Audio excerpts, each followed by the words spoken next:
नमस्कार दोस्तों, आप लोग कैसे हैं? उम्मीद करते हैं अच्छे होंगे। माता संतोषी जी आप लोगों को अच्छा रखें। और आप लोगों के बीच में मैं एक गारी गीत गाने जा रही हूँ। जैसा लगे कमेंट में बताना और सब्सक्राइब करना, लाइक करना, शेयर करना और ढेर सारा आप लोग प्यार देना। गाना के एक बार ज़रूर सुनना। जैसा लगे कमेंट में बताना। धन्यवाद आप लोगों का। सहाजी का सखी सब ब्याह न जाली, मोर सीता बाड़ी कुंवारी की हाजी। सहाजी का सखी सब ब्याह न जाली, मोर सीता बाटी कुंवारी की हाजी। एतनी बचन जानक सुनहु ना पौल, चली भइल दशरथ दुआरी की हाजी। एतनी बचन जानक सुनहु ना पौल, चली भइल दशरथ दुआरी की हाजी।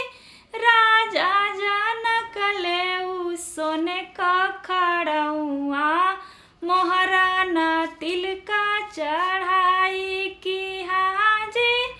राजा जनक लेऊ सोने का खड़उआ, मोहरा न तिल का चढ़ाई की हाजी।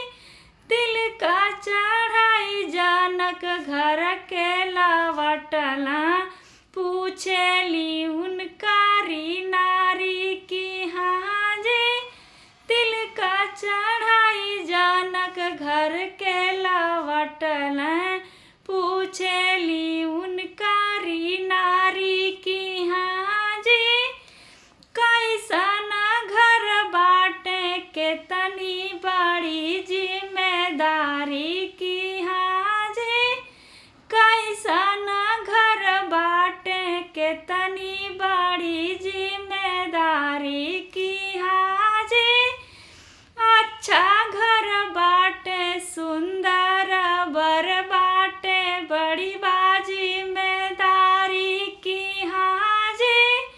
अच्छा घर बाटे सुंदर बर बाटे, बड़ी बाजी जिम्मेदारी की हाजी। धन्यवाद आप लोगों का। गाना जैसा लगे गाना एक बार आप लोग ज़रूर सुनना। आप लोगों से रिक्वेस्ट है मेरा। धन्यवाद आप लोगों का।